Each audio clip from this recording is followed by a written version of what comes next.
Did you guys know that Dave Rubin is gay? I mean, and not only is he gay, he's married to a man, and now they're having 2 kids together? Well, somebody hold me back. I have to make a video about why I can't congratulate my dear friend, Dave Rubin. Because, you know, how can you congratulate someone when they're out there just sinning? If you're happy and you know it, that's a sin. All right, Dave Rubin is someone who I do know. I've worked with in the past. I have had really great interactions with him. I've met his husband. Everyone's really nice and wonderful. And now, through surrogacy, they are having 2 different babies together, and I could not be more happy for them. Actually, politics aside, whether or not you like him or agree with him, I do think that he deserves to enjoy this time of his life. I had a baby 7 months ago and it completely changed my world for the better. It's the most amazing experience. I could not be more happy and thankful. So he deserves to be left alone and just congratulated in this time. Unfortunately, that's not something that everyone is willing to do because, you know, Jesus. So hopefully my audience, whether or not you like him, I hope that you can look past that, realize that he's about to have his entire world change, and a large number of people are being rude, really nasty, and unsupportive, to say the least. Go congratulate him. I don't care if it's Twitter or Instagram or whatever you want to do. I think that he deserves to have a little bit of love and support. So if you want to send some his way, even though I do have some criticisms of him, I still think that he deserves to enjoy this time and should not have to put up with some of the absolute trash that's been thrown his way. And I mean trash. A pedophile couple that are trafficking kids. What's her name again? Are you talking about Dave Rubin? Oh, Dave Rubin. That's it. Yeah, Dave Rubin. Yeah. Coming soon, baby 1. Where did they steal this kid from? That's 2 men. Well, 2 men are gay. Yeah, they can't have kids. It's got to pop out first, and then that's when they snatch them. Oh, that's when they steal them. Yeah, I have a kidnapping in process. You know. Seriously, look. What is he crying for? Is he crying because he got away with it almost? Look at this. These 2 men who cannot reproduce. The only thing they can reproduce and create is more debauchery and AIDS. Okay, they can spread AIDS. Yeah, no, that's pretty bad. Honestly, you should be able to like sue someone for saying something like that. I mean, those are pretty intense accusations. But then we have people like this girl, Allie Beth Stuckey. More like Allie Beth Stuckey, am I right? Sick burn. Who made a video that now has 150,000 views about why she can't congratulate her friend. Like, man, if that's how my friends treated me, I would not want friends. Don't agree with me in silence if you don't agree with me, but to like make a YouTube video for thousands and thousands of people seems a little extra. But why did she do it? Why did she do it? She went on a rant at the beginning of her video about how I'm not doing this for the keyboard warriors. I'm not doing this from like all the really mean people who said that I have to and like stomped their feet and demanded that I make this exact video. I'm not doing it for them. I'm doing it for like all the like super nice, genuine people who are just like, you know, just wondering. This is not for all of those mean-spirited keyboard warriors. Bullshit. You're getting called out because you've previously associated with Dave and now he's under fire because, you know, he's living his best life, God forbid, literally. And apparently there's some sort of weird beef with Mark Dice. I don't want to get into the conservative drama. I really don't give a shit. But apparently this person told her she needed to make a video and she hadn't, and then she blocked him. I don't know. I'm not watching that reality show, so let that be what it is. But it does seem very much like she was criticized and then is making this video because she doesn't want her fellow conservatives to be mad at her. What are my thoughts on my colleague, Dave Rubin, sharing that he is expecting 2 babies with his husband via surrogate? Colleague, associate, co-worker, or friend? Colleague. I mean, you're saying colleague, but your title says friend. Colleague seems a little more believable though. I am a Christian who has been very outspoken about the biblical definition of marriage. I mean, have you? Because you just referred to Dave's husband as his husband. His husband. Which a lot of people in your comments were pretty uppity about. Well, Miss Stuckey, how dare you refer to his husband as his husband? Because God does not recognize that as like a real marriage. So you validating it in any way is just super triggering and offensive. His husband? Really? I understand you're in a tough spot, Allie, but this is why we lose. Stop saying husband. Stop. It's blasphemy. Husband, child, please. Child, please, like you want them to please have children, because they are. Continual statements like his husband is unbiblical and insults God. Shame on you for doing such a thing. Overall decent video, but it was too weak and compromised some core truths for the sake of your friendship. Well, don't worry, I wouldn't really call this a friendship, so. Calling this man his husband is part of the problem. We cannot give in to the language games. Men do not have husbands. Women do not have wives. These terms mean something. Do not surrender that part of the battle. Y'all are not at war, like chill. He and his husband will make great dads. Allie Beth, neither of these men are married. They cannot have husbands. Only married women can have husbands. And two gay men cannot be great dads. I know you're aware of this. Please recant this statement. You know what?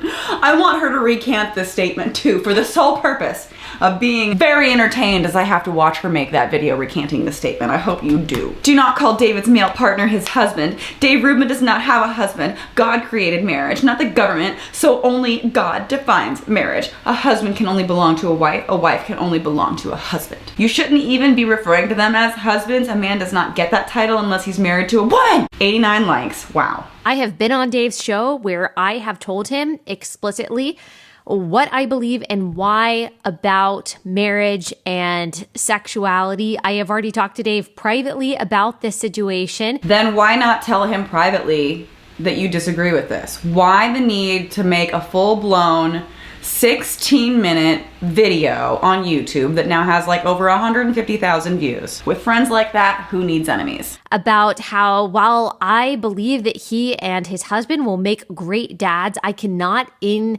good conscience send my congrats. If you believe they're gonna make great dads, then what the fuck is your problem? Honestly, a child, two children are gonna be raised in a loving home with two parents that love and adore them?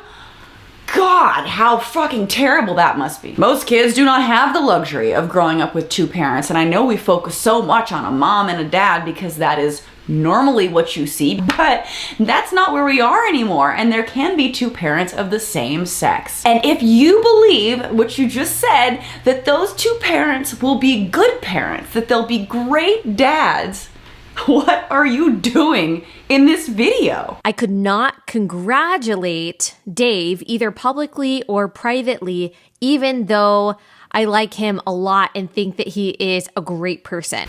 I like him a lot. I think he's a great person. I think he'll be a great dad, but I can't tell him congratulations or be happy for him.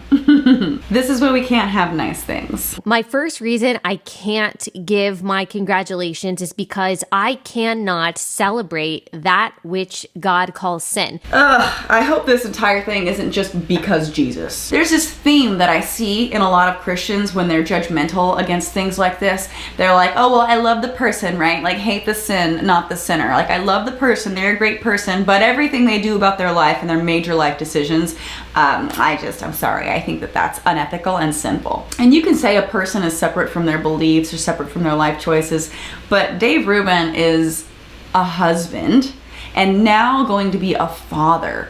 These are defining parts of who we are as a person. It's not some small little thing like your favorite color. That's who he is. He is a husband. He is going to be a father. And that, I promise you, it changes you. It's the biggest part of who you are. It's the most important part of who you are. So for someone to reject that part of you and say, I like you, I think you're a good person, except for this most important part of you, I'm sorry, that's not acceptance at all. And it's certainly not love. So out of curiosity, I was wondering who this chick is. I looked her up. American conservative commentator, owned and distributed by Blaze Media. Well, there you go. Guest on Fox News. Okay. Books. You're not enough, and that's okay. Escaping the toxic culture of self-love? What? I mean, there's a lot of things that are toxic in culture to escape, right? But like, self-love, of all the things to take issue with in society today, your problem, your big issue is, I hate when people love themselves. Everyone should be miserable and hate themselves. All right, let's creep on Instagram. By the way, follow me on Instagram. Honestly, I post a lot of cute stuff there, and I promise you, none of it is like what you're about to see. We are constantly told that the solution to all of our problems is self-love. If we just love ourselves more. I'm sorry. I think self-love is important, but never have I said or been told that it's the solution to all of my problems. You've got financial problems? Well, just love yourself a little bit more. Health issues? Self-love. However, the reality is the self can't be both the problem and the solution. So if inside yourself you are finding these feelings of desperation, of anxiety. The self can't be both the problem and the solution. I feel like that's a great example of people who just say words that they think sound intelligent, but if you actually break it down or think about it for 2 seconds, it's the dumbest shit you've ever heard. The self can't be both the problem and the solution. Well, what if the problem is that you don't have self-love? So you need to work on yourself so that you love yourself, so that you're not putting yourself down and preventing yourself from accomplishing what you want, or finding yourself in healthy relationships because you don't have self-love. Like, I relate to that. Who hasn't heard of working on yourself or needed to do that themselves? And then you find your own solution. It's people like this that tell you that you can't do anything for yourself. You need God. You can't do it for you. So don't try to like be your own solution or fix your own problems or work on yourself. You need to just completely say, I'm a worthless piece of shit and I'd be nothing without God. So if I accomplish anything, it's not me doing it for myself or self-love or anything like that. No. It's Jesus. You're not going to find the solutions to those issues in the same place where you are finding your problems. In order to find the fulfillment, the satisfaction, the belonging, the purpose that we are looking for, we have to look outside of ourselves, namely to our Creator. I called it. You can't do anything for you. It's gotta be Jesus, because you're worthless and stupid. Definition of marriage is between a man and a woman in the Bible is rooted in creation. It is reiterated throughout Scripture. It's repeated by Jesus himself. It is representative of Christ in the church. And in that way, it is reflective of the gospel. Oh, rooted in creation. I hate this. And now we're going to get into like the nitty gritty religious arguments, which is what I primarily want to focus on because it sounds the most ridiculous to me, especially when we start getting into rhetoric like this. So it's really difficult for me to take someone seriously when they start saying things like this, like it's reiterated in the Bible and Jesus said it himself and it's rooted in creation and all these things. It's just like, it just sounds so ridiculous to me. Like it's as though someone is quoting Harry Potter as though it's fact. Ma'am, you are reading out of a fictional book and trying to push your personal beliefs onto other people and being judgmental. If that's how you want to live your life and that's how you want to feel, fine. But to go this far out of your way to impose those beliefs and turn that into judgment on someone else on such a public level in order to humiliate them, in order to devalue them as a person, which you are doing, whether or not that's your intent, that is what you're doing. It's just so disgusting to me. And listen, I'm not going to say she's an idiot, right? She's well-spoken. I'm sure she's smart, but like, in this area, it's pretty moronic and it's hard for me to take her or anyone seriously when they start backing up their bigotry with creation. I'm sorry, but no. This is why atheism needs to be a topic that people still continue to explore. A lot of people say, oh, well, that's kind of like old news. I highly disagree, and this is why. So let me just go through those really quickly. It's rooted in creation. Genesis 1:27 says God made us in his image as male and female. Pretty straightforward. Yeah, there's also talking snakes.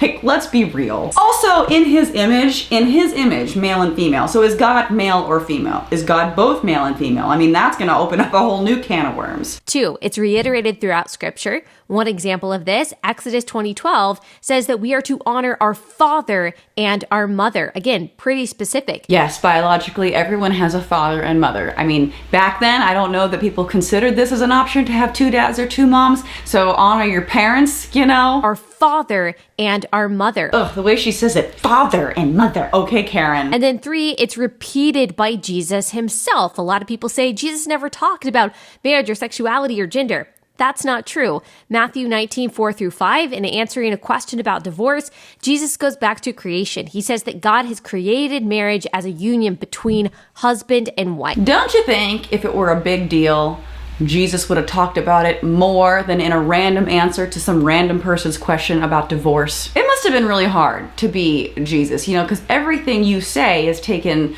so literally without any exceptions. Like, if I were to go to Jesus and I was like, you know, I am Jacqueline, my husband is David, and we have this question. And he responded by saying, well, when Jacqueline and David get married, you should do this. And then from then on until the end of time, only people named Jacqueline and David were allowed to get married. And if you had a different name, I'm just sorry, Jesus said in scripture, Jacqueline and David. Like, you better pick your words carefully because shit's about to get taken way out of context. And then 4, it's representative of Christ and the church. It tells us that the union between a Christian husband and wife is actually an earthly picture of the eternal union between Christ, the groom, and his church, the bride. Shit's about to get real weird. So they're talking about Jesus marrying the church, and the church apparently identifies as a woman, which let's go into that. Why is the church just able to identify as a woman now? So yeah, I looked into it more and I found this gem of a video. Today's question is, what does it mean that the church is the bride of Christ? In this video, I'll answer that question. Oh, I cannot wait. I cannot wait. The imagery and symbolism of marriage is applied to Christ and the body of believers known as the church. So the church is the entire body of believers. So that's Jesus marrying a whole lot of people. Are we cool with that? Is that okay now? Christ, the bridegroom, has sacrificially and lovingly chosen the church to be his bride.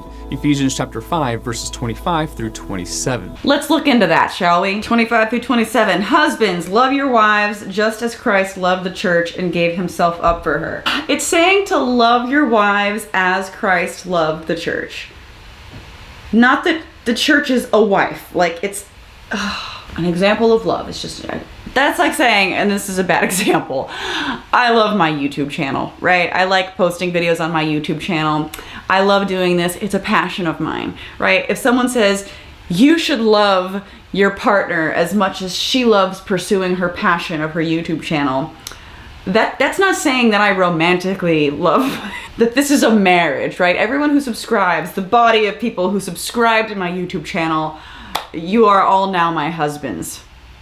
Male or female, doesn't matter. Everyone's my husband. If you're watching this video, give it a like, because we're married now. Like, love your wife. Love your partner as much as Jacqueline loves for you to, which isn't very much. So I hope you love your partner more than I love my YouTube channel. And then it goes on to say, of the church, present her to himself as radiant as a church, without stain or wrinkle or any other blemish, but holy and blameless. Oh yes, the shaming of women, I love it. There's also some weird stuff in Revelation where it says, and I saw the holy city, New Jerusalem, coming down out of heaven from God, prepared as a bride adorned for her husband.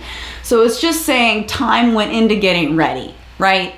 Prepared as a bride prepares. Not that it's a literal bride about to walk down the aisle. There is no wedding date sent. I didn't get my invitation in the mail. It's just an example. Believers in Jesus Christ are the bride of Christ, and we wait with great anticipation for the day when we will be united with our bridegroom. A man is sitting here saying he cannot wait to be united with his groom. I'm sorry. Sounds pretty gay to me. And therefore, all of human history starts with a marriage between Adam and Eve and ends with a marriage between Christ, the groom, and his bride, the church. This is just some like really weird culty shit. Like, it's honestly pretty terrifying and strange that people are like, yes, God's gonna come back, Christ is gonna come back, and we are all his bride. There will be a marriage for all. I'm scared. It's scary. You sound crazy. He defines love. The world likes to define love as unconditional affirmation of everyone's choices, but God is love, and he says some things are wrong. So if God is love and he defines love, that means everything that he says is right or wrong, he says out of love. Therefore, the most loving thing I can do is agree with God. God is love, and things that God does not love, I can't love. And even if I don't love someone who is in love, that's the most loving thing I can do, because I love God and God doesn't love this. And so it's not my fault. I'm not being a bigot. I just only love what God loves, and you're gay. So I love the mental gymnastics. I also love the way that the blame is just kind of shifted from the person who's bigoted to just God. It's like, I hate the sin, not the sinner, right? Like, I love you. I just think that all the things in life that really make you happy are disgusting and an abomination. But not me. God. As a conservative, I think that we are supposed to be conserving the things that build strong, free, functioning, flourishing societies. The foundation of that, whether you like it or not, is biblical morality. Highly disagree. Highly disagree that the foundation is biblical morality. If people actually abided by biblical morality, we'd be out there stoning people. The Bible has a lot of really fucked up shit in it. A lot. I'm really glad, actually, that people don't go by that and are allowed to be influenced by a secular morality that prevents them from going out and doing terrible, horrific things. Also, she said free in there. Strong, free. A free society. I don't know. Seems like she's trying to put a lot of constraints on what people can and can't do. I'm sorry. God is doing that. And the second layer is the family, the nuclear family. If you don't conserve those two things, you don't get any other tenet of conservatism. You hear that? If you don't abide by biblical morality, you don't get any other tenet of conservatism. Don't be a conservative if you're not religious. You just don't get it. You can't. To me, that's a pretty exclusionary thing to say, and I wouldn't, if I were a conservative, want people who were not religious to feel like they couldn't be a part of my political party. You know, all this is very interesting. A lot of people say Dave Rubin made his bed. He's got to sleep in it because he went from being liberal to conservative. Like when I used to make videos with him, he was liberal and now he's super conservative. And they're saying, well, you made your bed, now you got to sleep in it because you're surrounded by all these conservative people who don't accept you. I disagree with that mentality. I disagree with the mentality that he deserves this because he's conservative. I think you should be able to be conservative and gay. You should be able to be conservative and trans. I don't think that those two things should not be able to coexist. And the problem with all of it is this like foundation in religion. This is politics. There is supposed to be a separation between church and state, and if you conflate them too much, you are going to purposefully exclude a lot of people. And I don't think that's right, and I don't think that's fair to people who are LGBTQ and also conservative. I think they should be able to have that, and that doesn't mean that they deserve any of the nastiness that comes with people like this. Number 2, I believe that children have a fundamental right to a mom and a dad. From a theological standpoint, not only do I want to honor God's created order, I am also against robbing a child of the opportunity to fulfill that first commandment with a promise: honor your father and mother. Honor your father and mother is not the first commandment. It's to not have any other gods before God, right? Love only me. I am the most important thing in the world. I'm the only real God. All the other gods are fake gods. You should only kiss my ass. Don't kiss other asses, just mine. That's actually the first commandment. And if you want to make an argument that kids should have a mom and a dad, don't try to do it so that they can abide by one of the 10 commandments. That's like a pretty shitty argument. Like, you could actually make a point here that's not ruined by religion. Just try. The intact biological married family remains the gold standard for family life in the United States.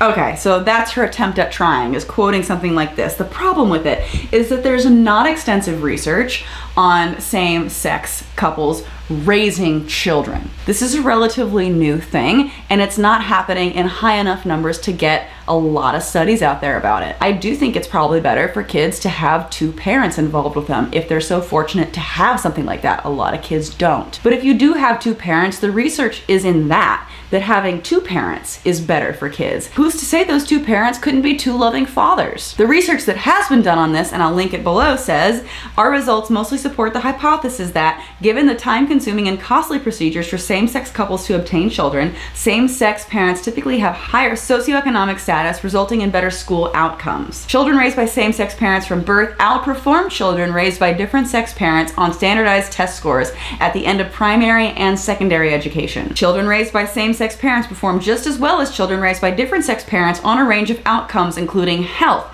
social skills, behavioral problems, psychological well-being, and education. It seems like these kids are just fine. So chill out. Your reason for not being supportive of this is not because of the children. So please stop trying to frame it as though you're doing this out of the kindness of your heart to protect children. I don't buy it. The research doesn't support that. What you are doing is trying to use your own bigotry and justify it by using the children or God as a shield to your own problems. This is you being pushy with your bigotry. It's not because God, it's because you. It's not because you're saving the children, it's because you. Self-love. If we just love ourselves more. Children deserve to know whose they are, from where they come, and intentionally prohibiting them from doing that, in my opinion, is wrong. What about sperm donors? Where is your entire rant on sperm donors? Do you feel the same way? If there's a married Christian couple that can't conceive because of a problem on the guy's end, that they decide together to go find a sperm donor and have a child together and raise them as though they are the parents, is that just super wrong to you? Where is the rant on that? Every single person on the planet right now, every single person that has ever lived throughout human history has a biological mom and dad. I'm so glad she told me, because like before this, I didn't know. We know as moms the psychological and physiological importance of bonding after birth, of skin to skin, of eye contact. I'm pretty sure Dave and his husband can make eye contact with their kids. I know that they're two men, and sometimes men struggle with eye contact and intimacy, but I'm pretty sure if they really work super hard on it, they can look in the eyes of their children. Also, skin to skin is something that men are supposed to do. Whenever I had my baby, my husband did skin to skin with the baby too. Like, that's what's supposed to be done. So it's a bonding experience because of serotonin, oxytocin, all the things. And it's not just for the biological mother, it's for both parents or any family involved. Well, look, two men buying eggs and then renting a uterus is also the erasure of women. All right, I feel like this is just getting even more ridiculous. She just said eggs and uterus, two things women are required to have. Like, this is not happening in a lab, although I don't think we're far from that being a reality. It's the erasure of women in their relationship, but that's about it. As conservatives, in my opinion, we are supposed to be conserving some of the most fundamental parts of a free and functioning civilization, one of which is the nuclear family. Free. You keep skipping over that free word. Seems like you have a problem with the freedoms certain people have. And good lord, the comments on this video are just so horrible. Why do we consider it praiseworthy simply not to be a communist? Dave Rubin is wrong. He is not married and he abuses children. If you honestly believe that he is damaging these children by forcing them to grow up without their mothers, I don't see how you can say the Dave Rubin is a great person. He is abusing children. They actually view this as abuse. Total nonsense. I wouldn't congratulate child abuse either. Well done. So ridiculous. So I saw all this and I tweeted, did Dave Rubin ever stand up for himself against the BS about him being a new father? If I missed his response, please link me to wherever it is. Apparently he was on Michael Malice and they talked about it a lot, but all he really said on there was that everyone's been super nice to him, which is clearly not the case. Michael Malice seemed to be taking it a lot more seriously than he did. But it just seems like he is unwilling to really stand up for himself, which on one hand, like, my initial response was frustration to that. Like, you should stand up for yourself. Why are you putting up with this? But at the same time, like, I honestly, if it were me and people were attacking me in my personal life in such a personal way, I wouldn't feel like any kind of obligation to respond to these people. Like, no one is entitled to have a response. So I kind of take back my feeling that he needs to respond. But then I continued to watch how he responded in other ways that were extremely frustrating. Like, he actually found a way to blame the left, and we'll get there. But, you know, he has a history of kind of doing this, about being very passive when people say things against his lifestyle that you would think are blatantly offensive and should be, like, put a stop to, but it just doesn't happen like that. This girl has been on the Rubin Report, and check out some of these titles, like respectful disagreement, and then at the bottom, the difference between disagreeing and hating. Like, she keeps saying how she doesn't hate him, she likes him. I don't hate you. I think that you're a great person. I think you're a smart person and your husband's awesome. Yes, I think you're a great person, but the most important parts of who you are, I just disagree with in a way that I'm gonna blast on the internet and, like, judge you constantly for. But I like you as a person. God setting up marriage as a union between a man and a woman is better. I think that it's better for, I think it's better for the family. I think it's better for children. And I think because it's better for the family, it's better for society. So she's saying all this literally in his house, and he's about to address it. Here we go. So funny. I know what's going to happen now. So people are going to clip this and they're going to go, see, there's Rubin sitting with another homophobe, right to his face, sitting in his house where he lives with his husband. You like hanging out with homophobes. Right. Yeah. And it's just like, I said it to Ben, so I'll say it to you, like, as long as you're not trying to legislate my life, I don't care. Yeah. But they are trying to legislate your life. I mean, gay marriage only recently became legal, and women are still losing their right as we speak to obtain abortions in a lot of states. So these religious beliefs that push people to say these bigoted things, these judgmental things, this all does lead to legislation, and you know that very well. But regardless, to have someone like sit there in your home and say these things, you can agree that they can say these things, and you can still have a respectful conversation with someone that says these things. But if you're gonna respect them saying what they're saying, they should respect you in turn standing up for yourself a little, just at least a little. I'm not saying you need to, like, cuss her out and throw her out of your house, but, like, say something other than people are going to be surprised that I'm having a conversation with someone they would call a homophobe. It's like, yeah, okay, so then have the conversation. Have a real conversation. Take a real stance on your own behalf. But not only does that happen, it actually gets much worse as he was on Glenn Beck, his boss, by the way. He was on the Glenn Beck show, and this is what he had to say. I get why the right has these, what I would argue are often legitimate fears, because the left does not stop eating civilization. The left, oh my God, the left does not stop eating civilization. And that's why the right has all of these concerns. It's because the left, they just push you so far that you don't want to like give an inch because they'll take a mile, and now they're going to try to like judge me and my family. But it's not the bigoted conservatives problem. It's the friggin' left. The left made them that way. How you can take the bigotry of conservatives on the right and blame it on the left is truly like blowing my mind. It's just a bad argument. Like, I get what he's trying to say, but like, you could play that game in any direction. You could sit here and say, well, you know, the left is so extreme in certain areas because they feel like they have to be, because, you know, the right is so bigoted, so the left has to go even further. If the right weren't so bigoted, the left wouldn't have to be so extreme, Dave. You see how that doesn't work? You can't do that. It's just so much pandering. It's so much pandering that it pisses me off to literally have people disrespect you to your face and say nothing, because opposing them would be like unconservative of you or something in some weird way. You'd face too much backlash from the people that support you, so you can't stand your own ground. Like, it's just so frustrating to watch. Correct. And think about what an unfortunate position that puts us in, because then someone like me can make an announcement like this, then good,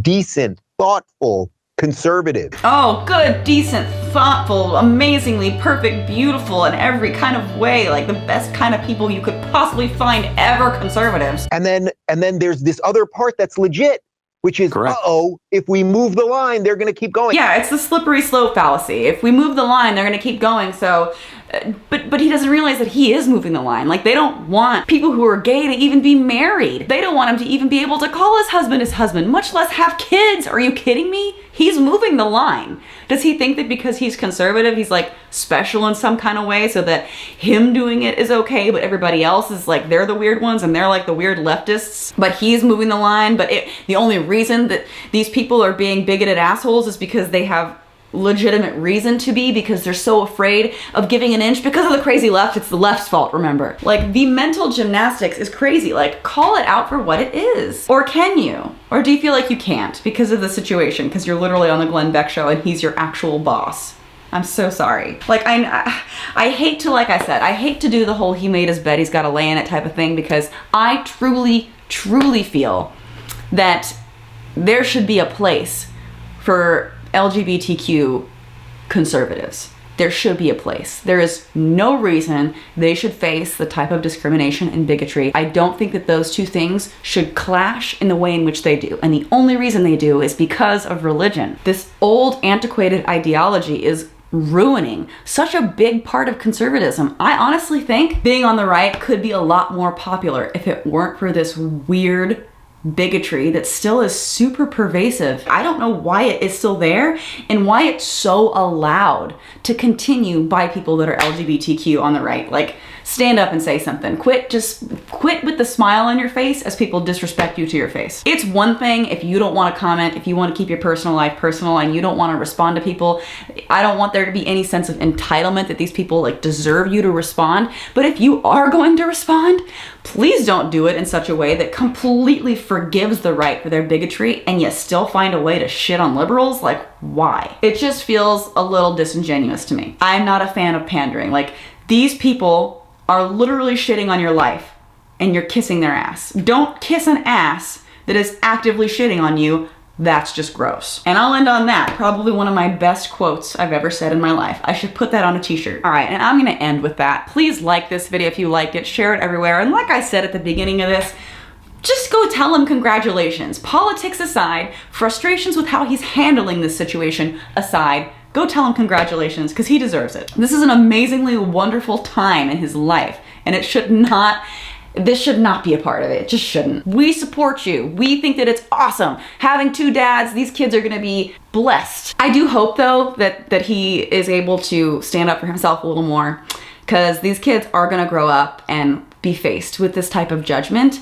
And I hope that they get a very loud and clear message that it's completely, 100%, without a doubt, unacceptable. It is unacceptable to be treated like this. They're so lucky to grow up in a household with even two parents, but two parents like these two, they're set for a good life, a really good life. I hope you crush it, Dave. I hope you crush the BS. That's the end of my rant. Thanks for watching. Subscribe if you guys have not subscribed already. Likes really do help in the algorithm, so I think I've said this a million times now, but please like this video. Every like is one less shitty ass kissed. Thanks again for everybody supporting me on Patreon, since a lot of these videos get demonetized because I'm controversial. Patreon.com/Jacqueline. And yeah, if you want to see more about me and my life, make sure you follow me on Instagram. Instagram.com/Jacqueline Glenn. I'll leave a link in the description, and you can check out my very heterosexual relationship with an atheist and a Jew. So that's gonna open up a whole new can of worms for people to be mad about. Yay! The triggering continues. All right, thanks for watching. I'll see y'all later.